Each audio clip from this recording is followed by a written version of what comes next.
បាទឥឡូវនេះយើងរកឃើញហើយវគ្គ8ក្រុមចុងក្រោយបាទរងចាំគូយមិញនេះឯងថ្ងៃគ្រប់ឥឡូវនេះក៏បានចេញជាការចាប់គូត្រូវប៉ះគ្នារួចហើយហ្នឹងហើយអញ្ចឹង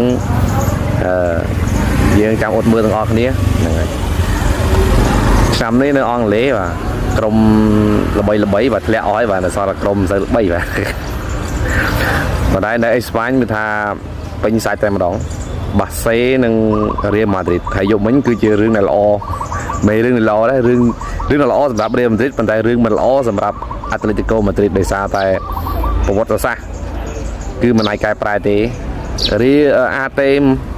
ម៉ាឌ្រីតនៅតែមិនអាចទម្លាក់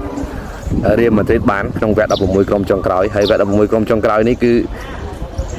រៀលម៉ាឌ្រីតគឺទម្លាក់អាតេរហូតហ្នឹងហើយជំនាន់មុនយើងមានរ៉ូណាល់ដូសម្បីតែជំនាន់រ៉ូណាល់ដូក៏ជំនាន់រ៉ូណាល់ដូនៅជួបបន្ទុះក៏ទម្លាក់អាតេម៉ាឌ្រីតធ្វើវគ្គ16ក្រុមចុងក្រោយដែរនិយាយរួមទៅក៏អាតេនឹងគេថាមិនត្រឹមតែកីឡាករនៅក្នុងក្រុមរៀលម៉ាឌ្រីតទេទាំងក្លឹបទាំងកីឡាករគឺជាសិតតែសត្រូវរបស់អាតេទាំងអស់តែម្ដងឲ្យតែដល់វគ្គខ្វែង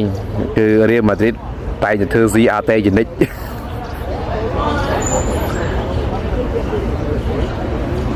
អញ្ចឹងខ្ញុំមានប៉ុណ្ណឹងដែរបងប្អូនគ្នា